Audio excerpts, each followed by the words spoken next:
Inmaculado Corazón de María, tu amadísima esposa. Ven, Espíritu Santo, ven por medio de la poderosa intercesión del Inmaculado Corazón de María, tu amadísima esposa. Ven, Espíritu Santo, ven por medio de la poderosa intercesión del Inmaculado Corazón de María, tu amadísima esposa. Padre Santo, quiero poner en tus manos esta reunión, pedirte que seas tú guiándola, que sea tu Espíritu Santo y que todo lo que salga de mí venga de ti. Amén. Bueno, pues muchas gracias. Encantada de estar nuevamente con ustedes. Sí, del año pasado tuvimos la oportunidad, gracias a Dios, de compartir algunas reflexiones sobre las virtudes. Esta vez va a ser una dinámica muy parecida. Son más que un curso, porque no es teología ni mucho menos, sino son inspiraciones que el Señor ha puesto en mi corazón, basadas en su palabra y fruto de la oración diaria que les quiero compartir, y además pues para que también todos tengamos la oportunidad de compartir esta experiencia de los 10 mandamientos y de cómo se hacen realidad en nuestro día a día. Yo creo que el mensaje principal es ese, es como hacer conscientes esa tabla de los 10 mandamientos que aprendimos desde pequeños, cuando hicimos nuestra primera comunión, cuando estábamos en nuestras catequesis, y que nosotros quizás no lo sabemos, lo recordemos, pero a veces digamos como que se quedan en esos enunciados, en esos 10 enunciados, y quizás no escudriñamos en cada uno de ellos qué hay, y cómo de repente en nuestro día a día podemos, sin ser conscientes, pues de alguna manera estar infringiendo esos mandatos de Dios. Entonces, de eso se trata esto, de compartir experiencias. Una vez que les termine como de transmitir las ideas que tengo preparadas, me gustaría que entre todos, que ustedes también tengan la oportunidad de complementar cómo viven este mandamiento que vamos a ver en cada sesión, cómo lo experimentan, y bueno, de alguna forma entre todos enriquecer este espacio. Bueno, entonces voy a proyectarles como la pequeña presentación que tengo para guiarme y para que ustedes pues también vayan siguiendo el tema.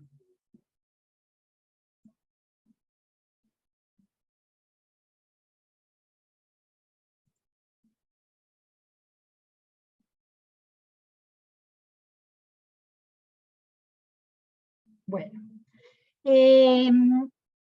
siempre digamos que en las charlas que estoy transmitiendo, tengo digamos como este emblema que es también una inspiración de Dios, que es creciendo para Dios, porque finalmente lo que nosotros estamos haciendo a través de todas estas formaciones que gracias al canal de Mater Fátima tenemos acceso a ellas, es eso, es crecer para Dios, es crecer en el amor a Dios, es crecer en ese conocimiento de Dios, porque lo hemos escuchado muchas veces, nadie puede amar a quien no conoce ni obedecer a quien no ama. Entonces, cuando nosotros ya estamos en un camino de conversión, en un camino de santidad, porque queremos llegar a esa santidad, pues como que asumimos ese compromiso de qué es lo que me pide Dios, qué es lo que quiere Dios de mí, cómo puedo darle gusto a Dios, cómo puedo acercarme más a Él, cómo puedo, como decía el Señor cuando decía David es conforme a mi corazón. Yo siempre que pienso y leo ese pasaje, como que yo le digo, Señor, yo quiero ser conforme a tu corazón también, yo quiero ser ese David tuyo, ese elegido y agradarte en todo. Y David pues no fue un hombre perfecto, fue un hombre que cayó, fue un hombre pero que tuvo muy presente siempre a Dios, incluso cuando cometió sus errores, volvió a él arrepentido a hacerle y a crearle esos salmos tan lindos que leemos y que conocemos. Entonces es eso, es un ser humano que puede tener errores, pero que siempre está como en ese compromiso de caminar hacia lo que Dios quiere. Entonces, bueno, sabemos que el decálogo es ese, como dice el catecismo, ese camino de vida que Dios nos propuso, que Dios nos entregó a través de Moisés, como aprendimos desde chicos con las tablas que el Señor le entregó a Moisés, para que fueran, digamos, como nuestro manual de vida. Finalmente los mandamientos son eso, es un manual de vida, es una respuesta de nuestro Dios creador a su pueblo, ¿no? Él como que manda eso para decir, bueno, yo quiero que esto es lo que hagan. Y cuando vemos cada uno de esos mandatos, sabemos que no puede ser de un Dios, sino que es pura bondad. O sea, es un Dios que a través de sus mandatos, a través de su creación, a través de todo lo que Él nos revela, es pura bondad, es puro amor. O sea, que seguir los mandamientos de Dios es puro amor hacia Él y hacia nuestro prójimo. Cuando a Jesús lo tenían acorralado los fariseos, recordemos ese pasaje de la Biblia donde para ponerlo a prueba le dicen, bueno, ¿y cuál es el mandamiento mayor de la ley? Como para hacerlo caer, ¿no? Porque recordemos que Jesús, pues, cuando vino era todo para los fariseos y los sabios de la iglesia y del templo en ese momento era todo un revolucionario de la fe, ¿no? Él, pues, como que hablaba de cosas que ellos no le parecían que era, pues, una herejía completa. Entonces le dicen, ¿cuál es el mandamiento mayor de la ley? Y Jesús les dijo, amarás al Señor tu Dios con todo tu corazón, con toda tu alma, con toda tu mente. Y les dice, este es el primer y mayor mandamiento, y el segundo es semejante a este, amarás a tu prójimo como a ti mismo. Y de Jesús les dice, de estos dos mandamientos penden toda la ley y los profetas. Claramente Jesús no vino, como él dice, a abolir la ley, sino a darle plenitud. Él resumió perfectamente nuestro decálogo en esos dos mandamientos. Y cuando recordamos el decálogo, recordemos que bueno, son 10, están en el catecismo, hay 2 libros del Antiguo Testamento donde están, que son Éxodo y Deuteronomio, que traen como las similitudes. Y de ahí nuestro catecismo también, digamos, como que los extracta y aunque no es exactamente lo que está en la Biblia, pero sí en el mismo catecismo más o menos lo resume así. El primero, amarás a Dios por sobre todas las cosas.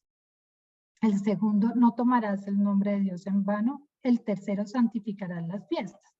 Y vemos que estos 3 primeros mandamientos están dirigidos a Dios, a ese amor directo a Dios. Y los otros 7 mandamientos son amando a Dios, pero a través del prójimo. O sea, finalmente, como decimos, es solo un mandamiento, amor a Dios. O sea, el decálogo es amar a Dios. Es el camino para reflejar nuestro verdadero amor y compromiso con Dios. Y en esos otros 7, donde está honrarás a tu padre y a tu madre, no matarás, no cometerás actos impuros, no robarás, no darás falso testimonio ni mentirás, no consentirás pensamientos ni deseos impuros, y no codiciarás los bienes ajenos. Pues digamos que leídos así a la carrera, pues uno podría quedarse solamente en eso, lo que literalmente dice cada uno de ellos. Pero de eso se trata, digamos, este proceso que los estamos invitando a partir de hoy, es empezar como a hurgar en cada uno de ellos, qué hay detrás de cada uno de esos mandatos. Y qué hay detrás, digamos, y con asidero en la palabra de Dios, detrás de cada uno de estas premisas que contiene el decálogo. Entonces, el Señor nos va a llevar por ese camino. Digamos que esto es como volver a ser niños. Sintámonos nuevamente esos niños en la catequesis. Pero como ya llevamos un recorrido en las cosas de Dios y como ya enfrentamos otros problemas diferentes a los que enfrentábamos cuando éramos niños y seguramente aprendimos por primera vez esto, pues ya vamos a empezar a ver cómo esto se traduce en nuestro día a día y cómo vamos a interiorizarlos y a ponernos en modo tablas de mandamiento completamente para ser nosotros nuestros guardianes de nuestra alma.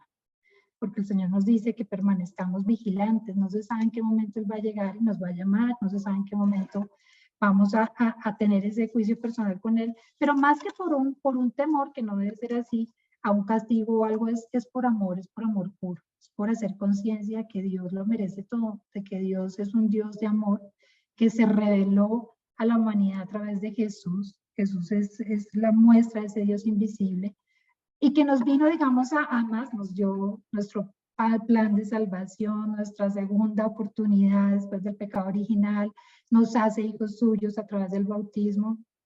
Y pues lo que mínimo merece un Dios que ha sido tan generoso y tan bondadoso con su creación, pues es comprometernos realmente a qué es lo que nos pide Él, conocerlo, escudriñarlo, desmenuzarlo, decirle, bueno, Señor, aquí estoy, dime qué hay que hacer, cómo hay que hacer, y bueno, seguramente que nosotros ya muchos caminamos en ese sentido, pero qué lindo estarlo recordando siempre y estarlo viendo como dentro de nuestro día a día.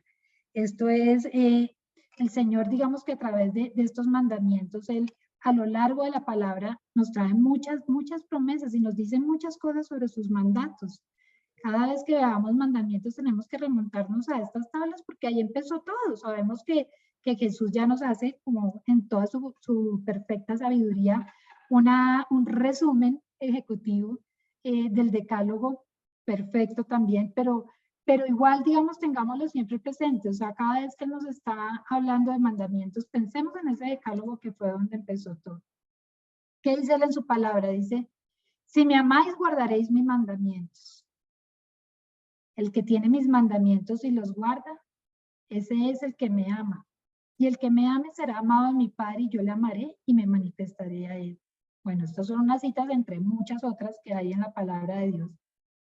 Pero fíjense cómo él recalca siempre estos mandatos, estos mandamientos. Si guardáis mis mandamientos, permaneceréis en mí, como yo he guardado los mandamientos de mi Padre y permanezco en su amor, nos dice Jesús. Todo esto pues lo está hablando Jesús. Dice, quien dice, yo le conozco y no guarda sus mandamientos, es un mentiroso y la verdad no está en él. Entonces fijémonos cómo Jesús perfectamente dice, yo no vine a abolir la ley, yo vine a darle plenitud. Y uno podría pensar que cuando Jesús nos dijo, es que los mandamientos se resumen en estos dos, es como si ya lo demás lo hubiera echado en saco roto. No, cuando vamos a ver las cosas que nos pide Jesús, incluso va mucho más allá. Ya lo vamos a ver cuando él decía, se les dijo, no matarás, pero yo les he dicho. Quien ofenda, quien tenga cólera contra su hermano, pues ya lo ha matado en su corazón, es más o menos lo que nos dice en ese pasaje. Quien mira a una mujer con un hombre con deseo, pues ya está adulterando en su corazón. Entonces digamos que incluso Jesús hila mucho más delgado. Él nos pide casi que un compromiso mayor, más allá de lo ritual, más allá de lo que dice la ley, pues en estricto sentido y a rajatabla, él va mucho más allá y va es como a realmente sacarnos de nuestro corazón esa pureza que él nos pide. Entonces, bueno, pero ¿por qué debería interesarnos conocer y practicar los mandamientos? Porque a cambio de los mandamientos están, y esos son los que refuerzan todas las promesas del Señor. Él nos ofrece muchísimas cosas a cambio de cumplir sus mandatos. Él nos ofrece, por ejemplo, misericordia. Entonces, él nos dice en una cita, Éxodo 26, miren lo bonito de esto, dice, pero tengo misericordia por 1000 generaciones, dice Dios, por 1000 generaciones, con los que me aman y guardan mis mandamientos. Imagínense que uno le dijera ya que guardar los mandamientos es asegurar, mejor dicho, ya la misericordia del Señor para mí, para mis hijos, para mis nietos, para todas las generaciones que vienen detrás mío. Eso es una promesa amplísima y muy generosa de parte del Señor. Nos dice también en Deuteronomio 4:40, nos dice el Señor, nos dice, ahora se me perdió el... Dice, guardar los preceptos y los mandamientos que yo les prescribo hoy para que sean feliz tú y tus hijos después de ti y prolongues tus días en la tierra que Yahvé tu Dios te dará para siempre. Sigue reforzándonos siempre, como fíjense a los que somos padres, ¿cuánto nos preocupamos nosotros por nuestros hijos? ¿Cuántas veces nosotros no estamos angustiados porque este mundo les está ofreciendo cosas que los aleja cada vez más de Dios, porque cada vez salen muchas cosas más que los desvían del camino?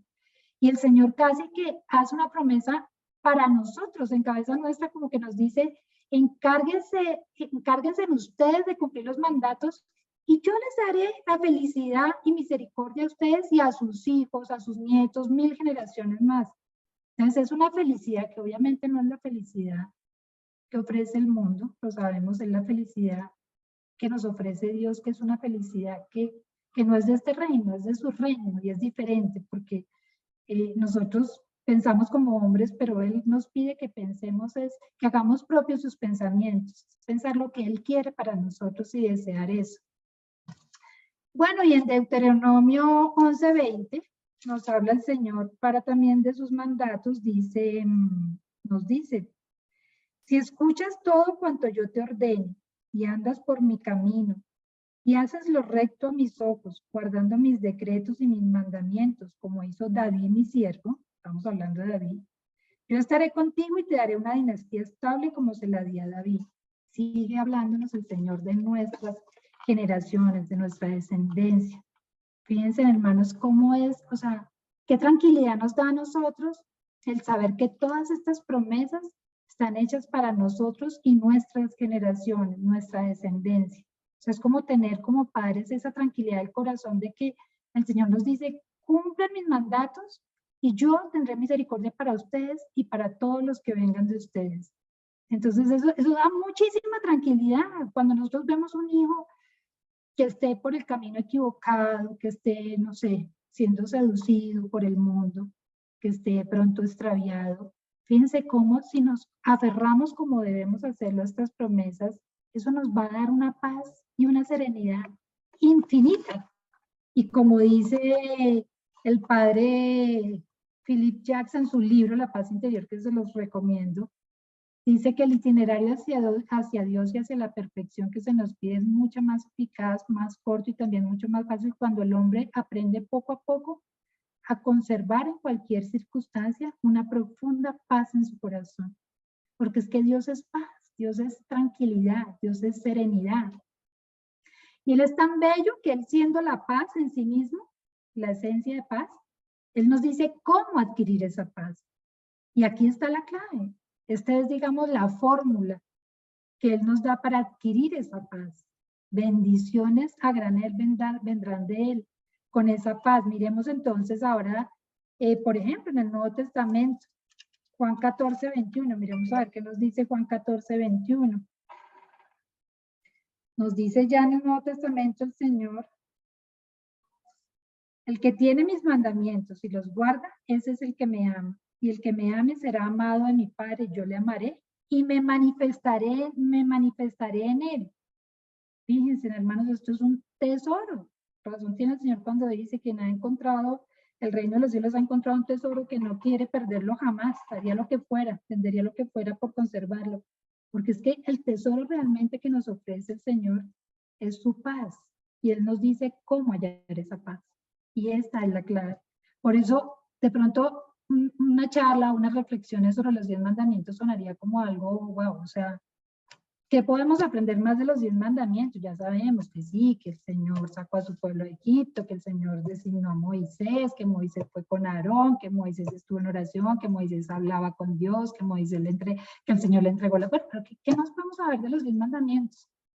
Pues muchas cosas. Podemos saber que hoy por hoy en este siglo, cumplir esos mandamientos es la clave del reino de los cielos, que es la paz que el Señor nos ofrece, que es la paz que Él nos garantiza, que es la paz que nosotros vamos a tener en nuestro corazón cuando hacemos lo que Él nos pide, que además pues no es una carga, porque Él mismo dice, mis mandatos no son un yugo, son algo ligero que nosotros podemos cargar porque ¿qué nos hace sentir, qué no nos hace sentir más felices y plenos que cuando le estamos cumpliendo al Señor? O sea, solamente el tener esa conciencia tranquila, eso ya es un tesoro, eso ya es una paz.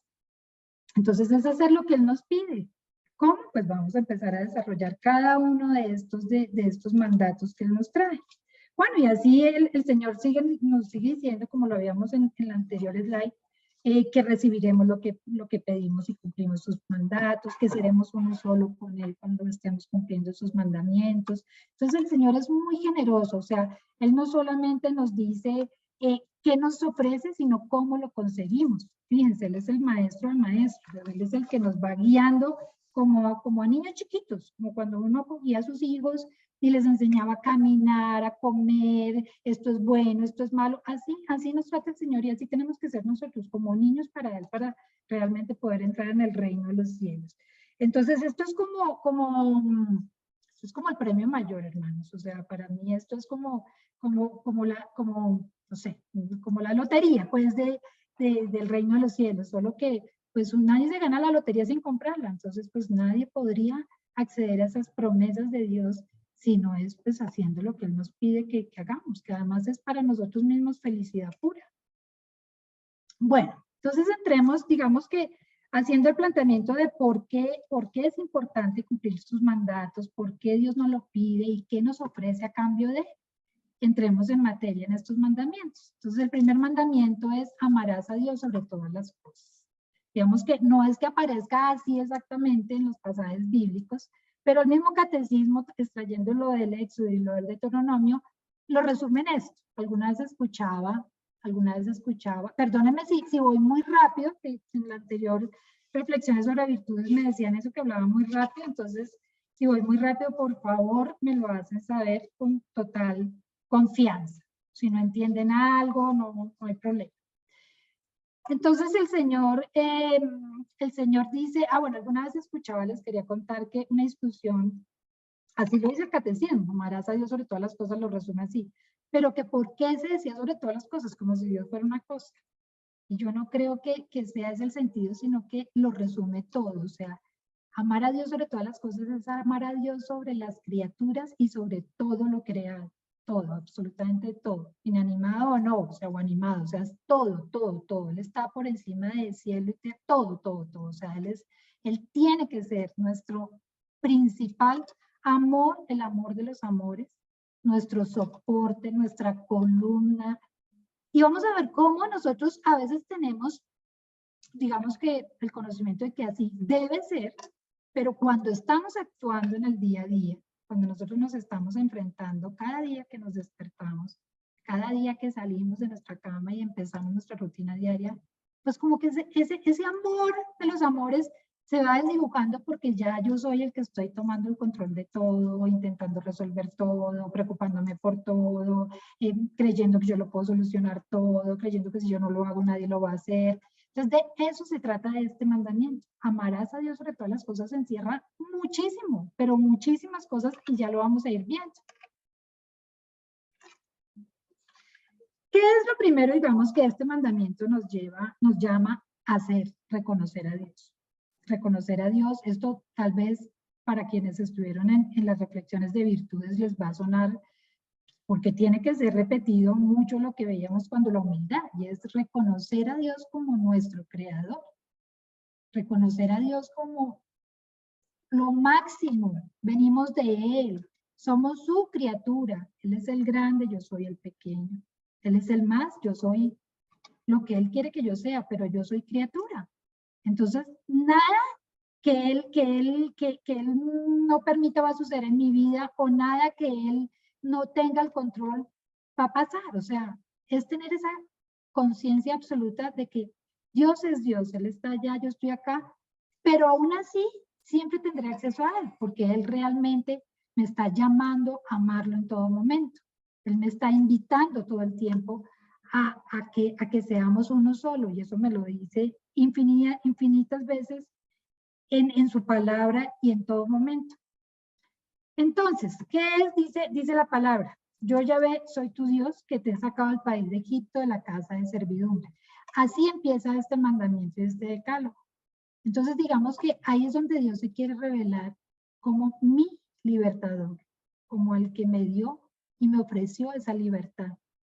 Que recordemos que pues, y lo hace así, haciendo alusión a que Él le ha dado esa libertad a su pueblo elegido, a Israel. Entonces, Él, digamos que la primera traducción que hace este mandamiento es eso. Yo soy tu libertador, amarás al Señor tu Dios por encima de todo, sobre todo, con todo tu corazón, con toda tu alma, con todas tus fuerzas. El mensaje que encierra Jesús en el Nuevo Testamento. Entonces es reconocer a Dios como nuestro Dios, como el que tiene el control de todo, el que nos ofrece la libertad de todas las esclavitudes que podemos estar viviendo. En aquel entonces, para el pueblo de Israel, pero hoy también, hermanos, porque hoy nosotros somos un mundo lleno de esclavitudes. Tal vez nuestra principal esclavitud es la esclavitud por el pecado, pero así vivimos muchas esclavitudes.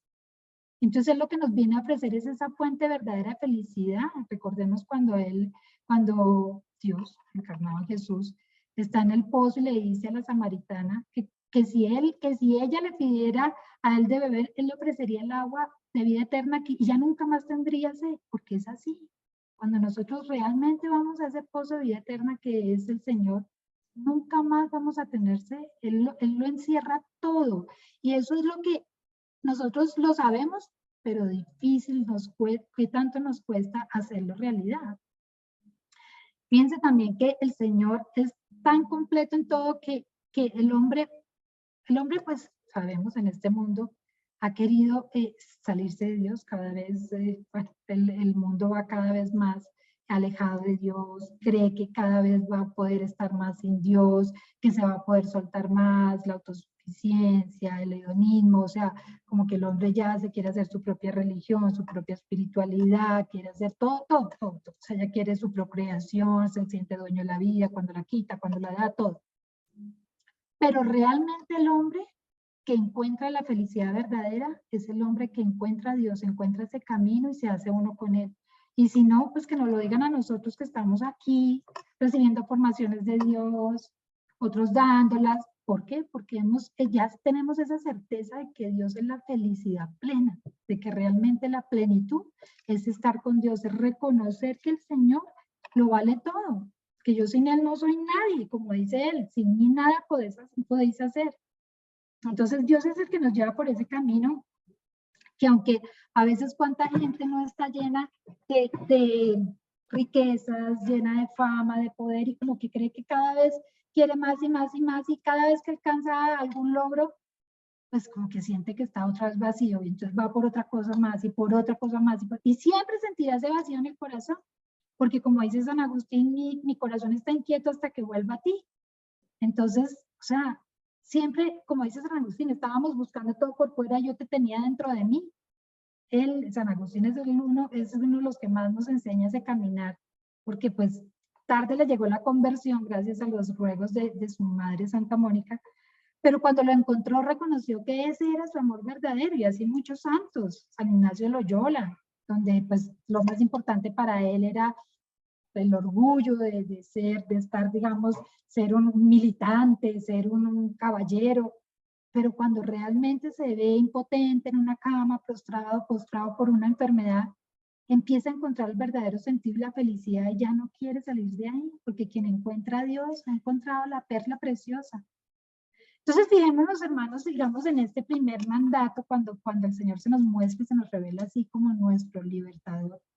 Pensemos y aprovechemos esta ocasión para como reflexionar cuál es ese Egipto y cuál es ese con el que nosotros batallamos todavía, cuál es esa esclavitud que aún tenemos todavía.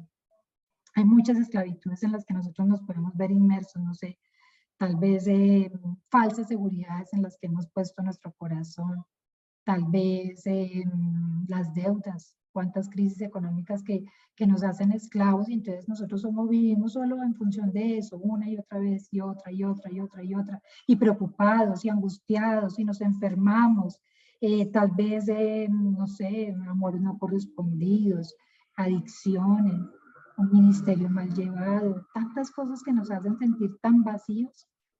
Y cuando hacemos como conciencia de eso, realmente estamos viendo que lo que pasa es que no estamos reconociendo a Dios como lo debemos reconocer, que Él tiene el control de todo, que nuestra vida está en sus manos. Y cuando nosotros le cedemos realmente ese timón de nuestras vidas, pues Él va a tomar el control de todo, y todo lo que va a pasar en nuestras vidas es ganancia y es para bien, así nosotros no lo entendamos en ese momento.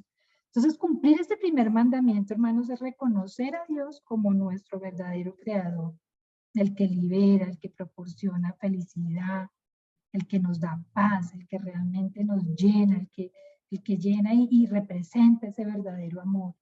Ese es el Señor. Entonces, fijémonos que este primer mandamiento donde Él se anuncia así: yo Yahvé soy tu Dios que te he sacado del país de Egipto.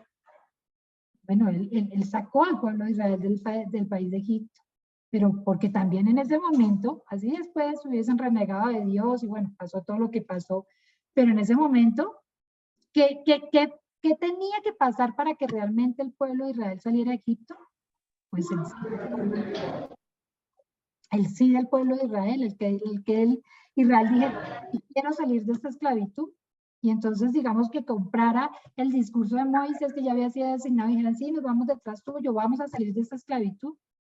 En ese momento hubieran podido decir, no, yo como que no me salgo de aquí, yo como que estoy cómodo, sí, pues me tratan mal, pero bueno, pero es que pues aquí tengo la carne asegurada, yo que me voy a ir por allá, no tengo ni idea qué me va a deparar, qué tal, no, mueran en el camino, qué tal, no, los egipcios vengan y no, no, no. O sea, él sí necesitó para poder liberar al pueblo de Israel, el sí de Israel.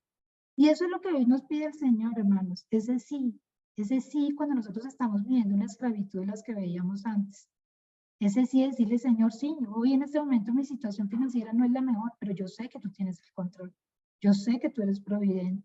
Yo sé que a mí no me va a faltar nada. Yo sé que sí, tal vez en este matrimonio tengo una crisis, pero Señor, si yo me arrodillo y me postro ante ti, yo sé que tú me vas a sacar de esta situación que tengo en mi hogar, que puede representar una esclavitud para mí. Entonces, digamos que en este primer mensaje de este mandamiento es, ¿cuál es mi Egipto? ¿Cuál es esa esclavitud en la que a veces estoy anclado? Los miedos, las preocupaciones, que finalmente todo eso, como lo vamos a ver ahorita, empieza a ser esa negación de este primer mandamiento. Y continúa este mandamiento, el Señor, diciéndonos que no habrá para ti otros dioses delante de mí. No te harás escultura ni imagen alguna, ni de lo que hay arriba en los cielos, ni de lo que hay abajo en la tierra, ni de lo que hay en las aguas debajo de la tierra. Fíjense, hermanos, como el Señor, como lo hemos aprendido desde entonces, desde chicos, es un Dios que se muestra celoso, reclamando lo suyo, y lo suyo es la creación. Él es el que tiene el poder y dominio sobre todas las criaturas sobre la faz de la tierra. Entonces, cuando el hombre, por diferentes razones, algunos porque nacieron en otra religión y no han conocido más que esa, donde la Iglesia Católica es sabia y dice, pues hay que tener misericordia con los que no han conocido sino eso, y seguramente el Señor la tendrá y nadie puede decir que no se salvarán, porque es que no lo conocieron, no conocieron a nuestro Cristo, nuestro Dios Salvador y revelación y verdadero Dios, sino que conocieron, crecieron en otra religión, en otros cultos. Pero a nosotros, estamos hablando de nosotros, quienes ya tuvimos el bautizo cristiano, quienes ya tuvimos nuestros sacramentos, quienes tenemos acceso al Dios vivo a través de Jesús sacramentado en la Eucaristía, a nosotros católicos, olvidémonos de todos los demás, olvidémonos de los musulmanes, de todos los budas, de todos ellos, olvidémonos de ellos, pensemos en nosotros, porque es que lamentablemente hoy hay mucho cristiano que todavía está acudiendo a este tipo de cosas, ídolos que tiene en sus casas, ídolos que tiene en sus creencias, porque como que creen en una cosa y creen en otra y creen en Dios, pero a raticos, pero también entonces cargan una imagen de estas en sus cositas por si acaso, entonces acuden a este tipo de objetos y de imágenes que por la buena vibra, que por la energía, que porque, o sea, mal.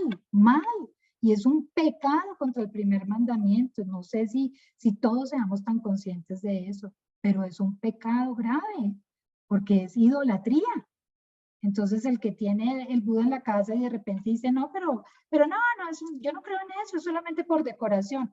Encontré estos días en un artículo que me pareció muy interesante de un sacerdote mexicano, que es un artículo de Así Prensa, es una fuente confiable que dice, es del padre Alberto Medel.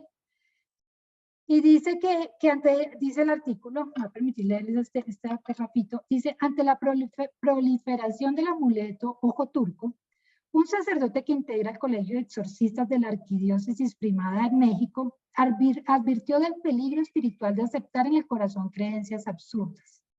En diálogo con Así Prensa, el padre Alberto Medel subrayó que ningún amuleto es algo positivo y ningún amuleto tiene capacidad de protección. Y algo que subraya, que me parece también súper interesante, es,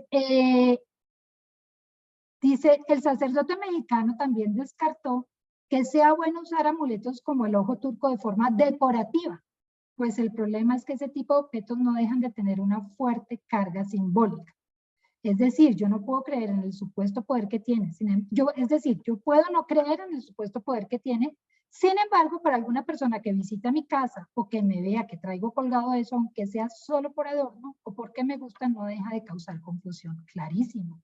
O sea, cuando nosotros, siendo cristianos, católicos, apostólicos, romanos, que profesamos nuestra fe, que vamos a la Eucaristía, De pronto tenemos algo, no sé, para las mujeres, algo tan aparentemente inofensivo como una pulserita donde está el ojo turco, la mano de Fátima o ese tipo de cosas. Si alguien nos ve, o tenemos un collar, el atrapasueños, o tenemos la Buda pues en el jardín de la casa porque es, bueno, no sé, gente que dice que es decorativa. A mí personalmente no me parece nada bonito como para tenerlo de decoración en mi casa, pero bueno, digamos que yo digo eso, no es que yo no creo, simplemente está ahí porque no, o sea, eso es completamente incoherente, hermanos, y es un pecado contra este mandamiento.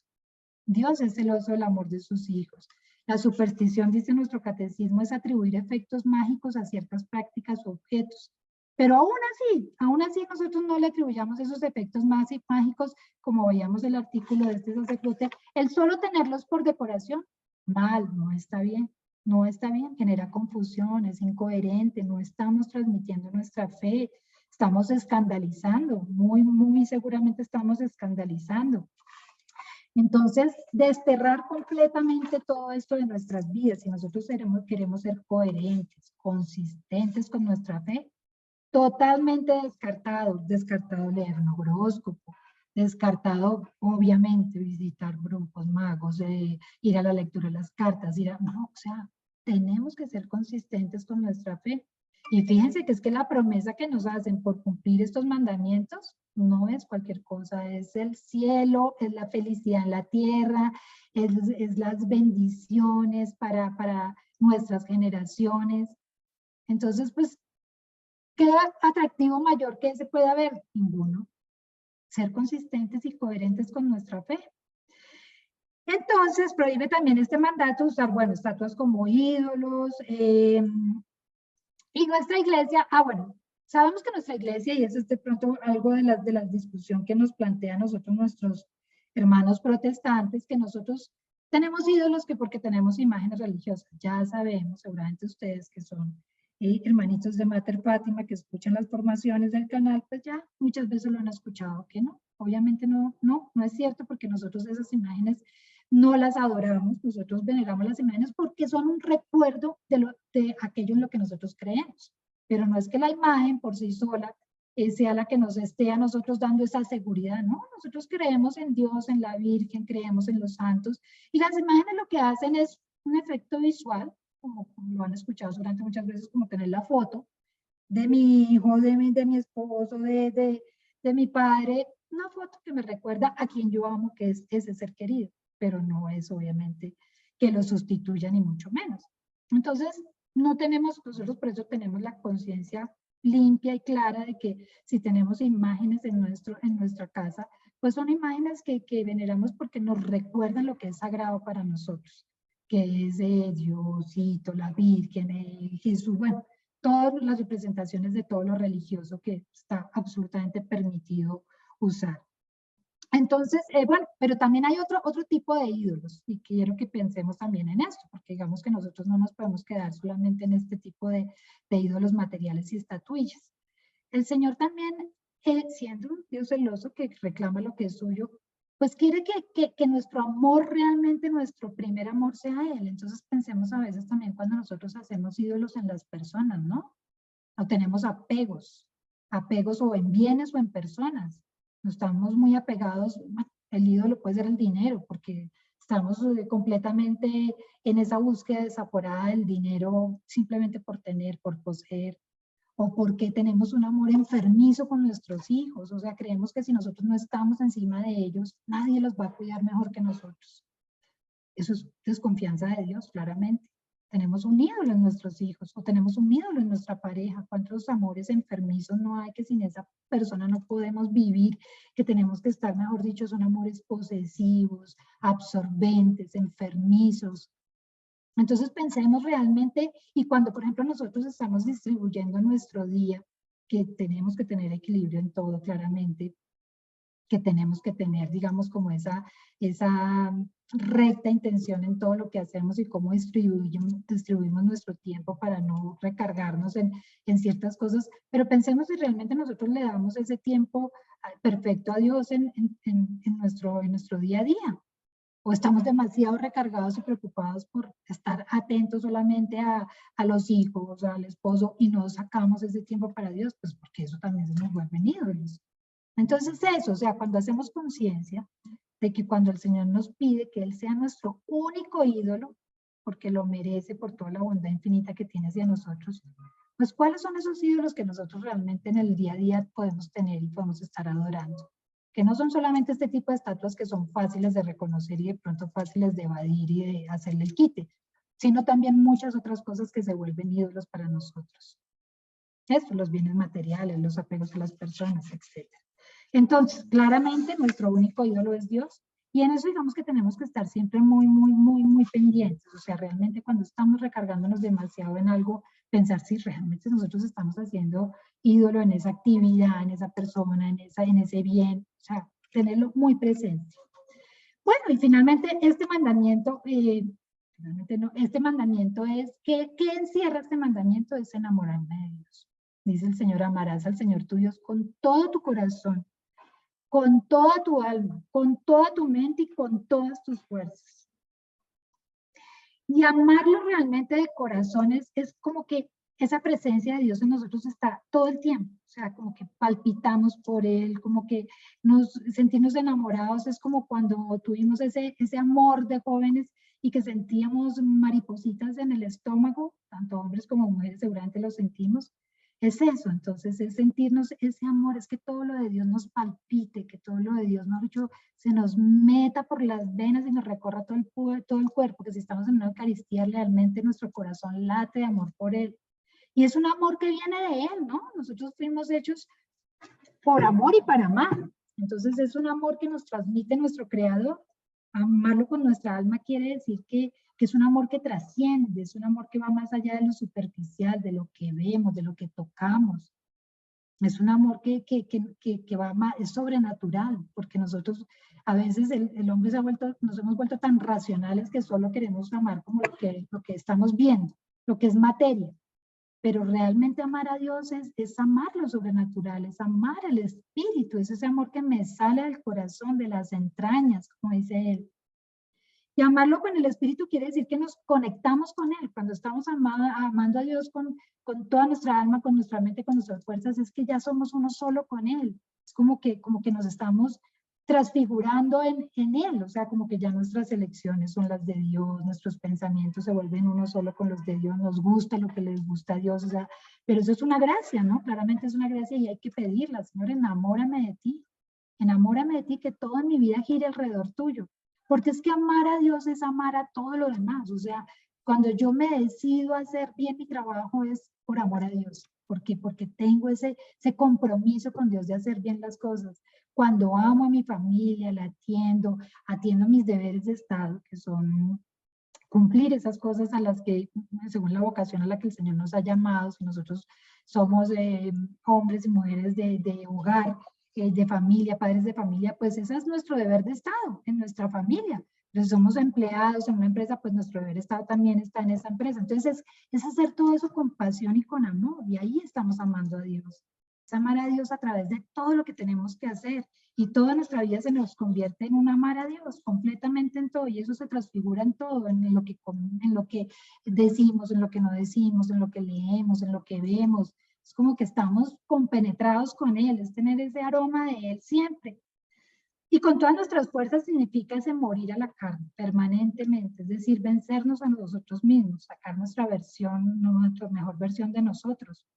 Y eso de morir a nosotros mismos es cuando todas las potencias del alma, que son memoria, entendimiento y voluntad, están concentradas en agradar a Dios, porque queremos agradarlo a Él, porque ese es el primer mandamiento, amar al Señor con todas nuestras fuerzas, toda nuestra alma, toda nuestra mente.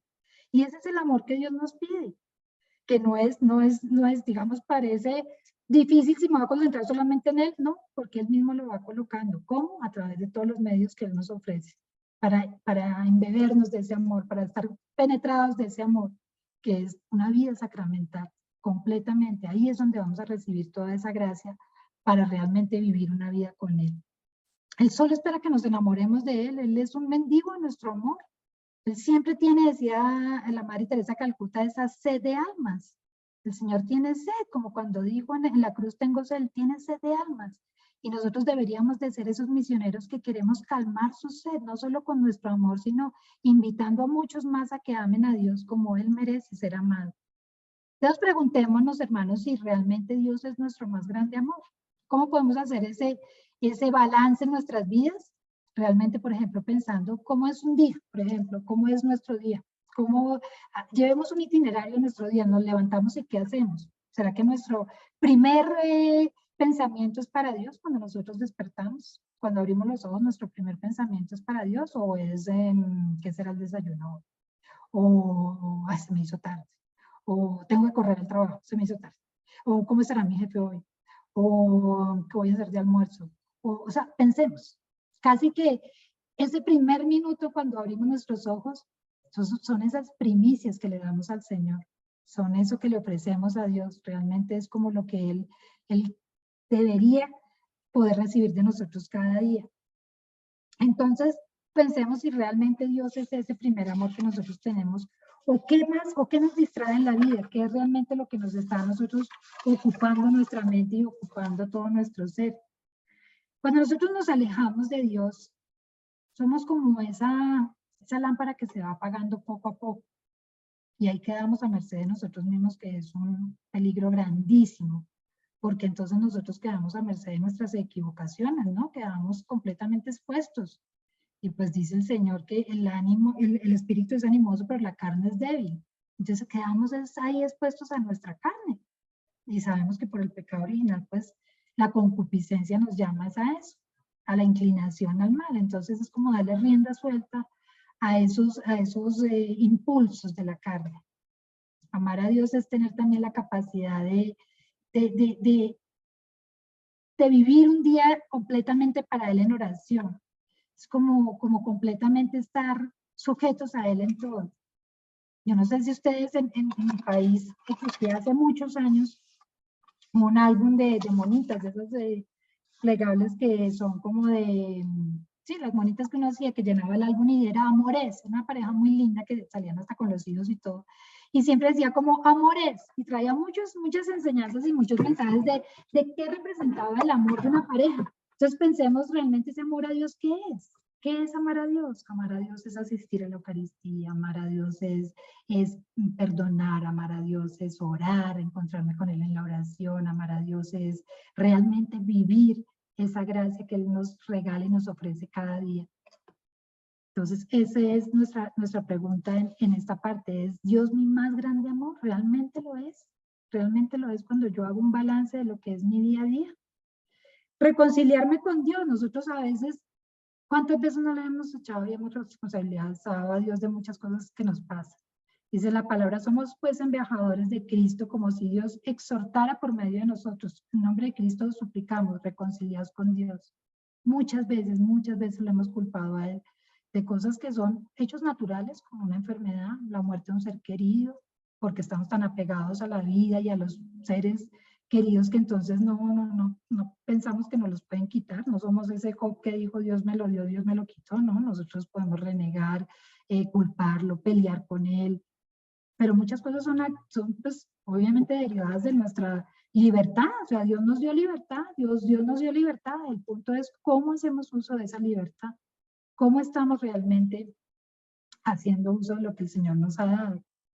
Entonces pensemos si realmente nosotros hemos culpado a Dios, porque es que pelearse con Dios, pues muy terrible para nosotros. Dios va a estar ahí, Dios es tan bello que Él está ahí esperándonos, le dio otra pataleta, esperemos a ver cuándo se le pasa.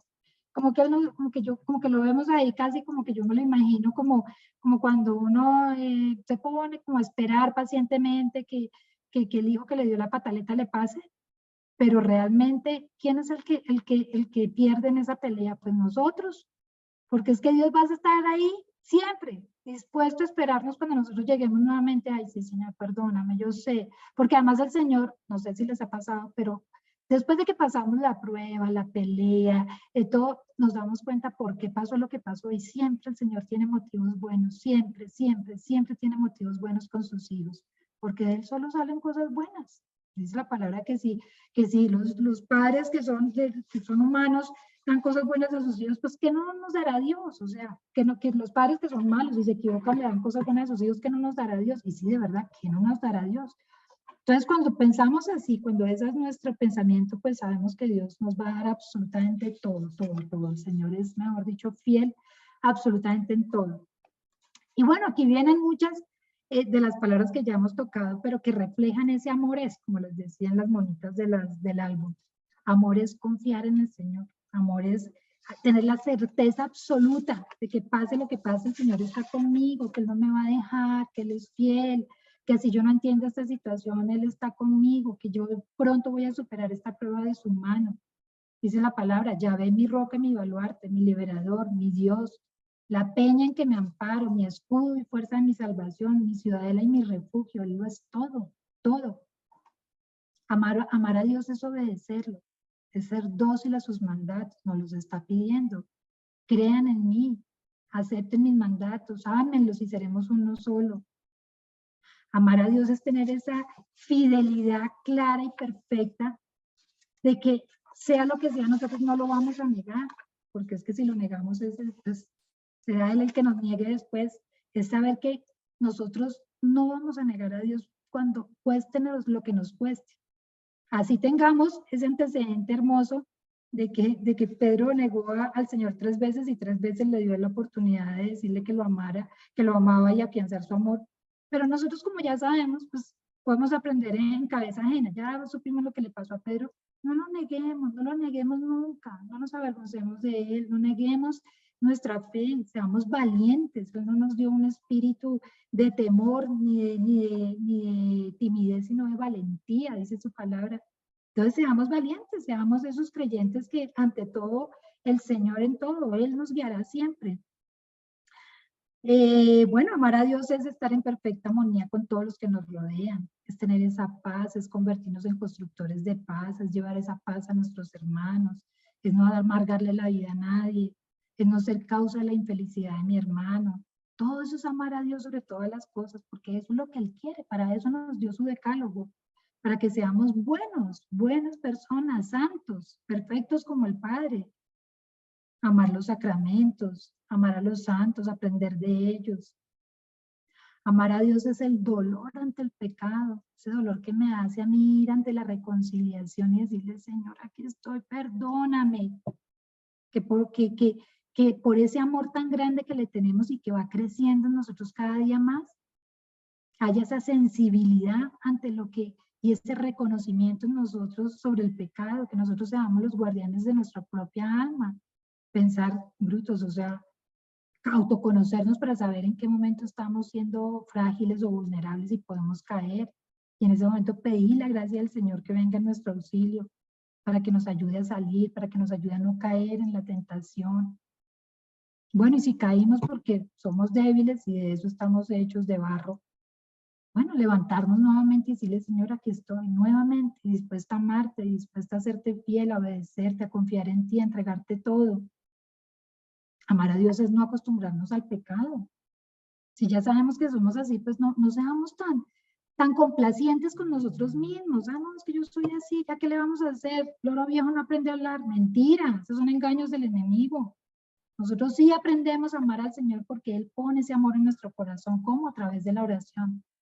Nosotros le damos esos 5 panes y 2 peces y Él multiplica todo. Aquí la buena noticia, como siempre les digo, es que nosotros no estamos solos. Esto no es un esfuerzo del hombre. La salvación es de Dios, nos la ofrece, pero sí hay una parte mía, así como la hubo en el pueblo de Israel de salir de Egipto. Cuando dio el sí, pues también hay un sí mío. Señor, sí quiero cambiar. Señor, sí quiero dejarme transformar. Señor, sí quiero que actúes en mi corazón. Señor, sí quiero dejarme llevar por ti. Señor, sí quiero cumplir tus mandatos. Sí, soy débil, me reconozco débil como el publicano, pero aquí estoy, Señor, una vez más, dispuesto a amarte, dispuesto a levantarme. Y el sacramento de la reconciliación, que es como un exorcismo. Entonces, como que me limpie, como que el Señor déjale allá toda mi basura y decirle, Señor, nuevamente, arranco nuevamente, 0 kilómetros, nuevamente, para no volverme flexible con ese pecado y con esa piedra en el camino que se me aparece siempre. No pensar que es que, no, o sea, hasta cuando esté enfermo entonces me voy a tomar en serio a Dios. O hasta cuando esté muy viejito porque ya siento la muerte cerca, ¿no? Es que los que se mueren no son solamente ni los ancianitos ni los enfermos. Nosotros no sabemos cuándo nos va a llegar ese día. Y pues, ¿quién no quiere ir al cielo? Yo creo que todos queremos ir al cielo. Entonces es construir ese cielo desde acá, obviamente con la gracia de Dios, pero es cooperar, dice el catecismo, nosotros cooperamos con esa gracia santificante. Entonces cooperar con esa gracia. Entonces amar a Dios es eso, que nos duele el pecado, que no nos quedemos como plácidamente en el pecado y bueno, ya, decir como no, es que no, ya no hay quien repare esto, no, el Señor sí repara todo y puede hacer nuevas todas las cosas, tampoco desanimarnos porque hemos caído, porque es que eso se convierte en un pecado de soberbia y de orgullo, ¿no? Reconocernos débiles y ese mismo reconocimiento nos hace levantarnos una vez más a caminar.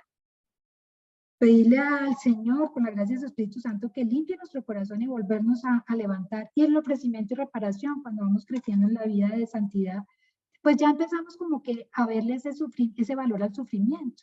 Dicen los que saben que el verdadero creyente, el que ama a Dios sobre todas las cosas, vive en una absoluta paz interior. Y esa paz interior, por ejemplo, en las pruebas, es eso, es paz. Seguramente nosotros no estamos alegres con la prueba. Seguramente estamos pasándola bien mal y no estamos toteados de la risa. Pero sí tenemos paz. Y esa paz es eso, es esa alegría en el sufrimiento. Que en el sufrimiento se traduce en serenidad, en paz, no me desespero, no estoy ansioso, no estoy nervioso, no tengo miedo, porque mi confianza está puesta en Dios. Si Él está conmigo, ¿quién contra mí? No se trata de buscar el sufrimiento porque el sufrimiento va a llegar. Simplemente se trata de asumirlo con todo el valor redentor que tiene un sufrimiento. Porque es que asumir el sufrimiento es cargar la cruz con Jesús. Es como decir, cuando estamos en esa prueba, es como estar nosotros como el cirineo, ayudando a cargar la cruz a Jesús. Ser ese cirineo de Jesús. Y ese cirineo, bueno, seguramente el que estaba ahí le tocó hacerlo porque él nos ofreció, le pidieron los romanos que lo hiciera. No sabemos si iba a regañadientes o no, si lo hizo de buena gana o no, pero nosotros pongámonos contemplemos la escena de ese Vía Crucis de Jesús y pongámonos en ese rol del cirineo cuando estamos en la prueba. ¿Cómo cargamos esa cruz? No podemos estarle diciendo al Señor renegándole, pero ¿cómo así? Pero a ver, Señor, camina más rápido, esto está muy pesado, yo estoy llevando la parte más pesada, Señor, pero ¿por qué me tocó a mí? ¿Por qué no llamaron a otro? Pero pues no, seamos un cirineo amoroso, cargando esa cruz con Él, porque es que no estamos solo llevando nuestra cruz, estamos con Él. Y eso es amor a Dios, unir nuestros sufrimientos a su cruz. Cuando ofrecemos todo, hermanos, pues nosotros ya, los que ya son más, han crecido en esta gracia del ofrecimiento y la reparación, pues empiezan a sentir que ya el sufrimiento es llevadero, sentimos que ese sufrimiento tiene un valor, que ya no es en vano, que lo pudimos ofrecer en reparación por nuestros pecados, por los pecados de la humanidad, por tantos pecados que hay que ofrecer, en reparación por todos los pecados que hemos cometido contra la naturaleza y que hoy por hoy están ocasionando tantos desastres naturales, tantos hermanos sufriendo por terremotos, por todo lo que está pasando. Y nosotros a partir de todas las cositas que estamos sufriendo en el día a día, pues se vuelven actos de reparación que son de un valor gigante para Dios. Y ahí nos estamos uniendo a Él y estamos amándolo como Él se merece. Dios nos promete en su palabra que no nos dará nada más allá de lo que podamos soportar porque Él nos da las fuerzas. Entonces, hagamos siempre esa promesa realidad en cada prueba que estemos viviendo. Bueno, y aquí quiero invitarlos a que hagamos esta oración porque Mamita María nunca la podemos dejar por fuera de estas reflexiones porque vamos con ella de la mano hacia el Señor, hacia Jesús. Entonces aquí decimos, intercede por nosotros, Madre, para que llenos de la gracia de Dios podamos ser siempre fieles a sus mandamientos y así hacernos merecedores de sus promesas. Amén. Y en la parte final, estas reflexiones van a durar 1 hora, de 5 a 6 de la tarde. Después hay un espacio de 15 minutos para más que preguntas, porque pues esto no es tanto de preguntas, sino más de lo que ustedes quieran compartir, si lo quieren hacer, como para hacer un compartir entre todos, de también retroalimentar y enriquecer las reflexiones que hemos hecho a partir de qué otras cosas más se les ocurre, aparte de las que hemos visto, de cómo agradar y amar a Dios sobre todas las cosas. Estos propósitos que les quiero dejar como semanales en cada uno de los mandamientos. Mi refugio será la palabra y la oración para conocer cada vez más al Señor y amarle como es debido.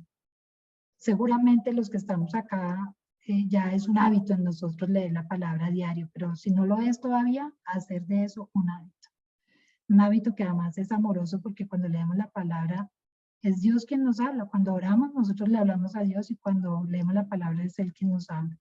Amaré a Dios siendo fiel a todo lo suyo, defendiéndolo y viviendo mi fe en donde quiera que me encuentre. Estaré vigilante de mis pensamientos, sentimientos y acciones y lucharé todos los días por agradarle a Dios en todo momento. Ofreceré con amor mis dolores, fallas y dificultades a Dios. Y le pediré a la Virgen María estar unida a ella para amar cada día más a Jesús. Amén.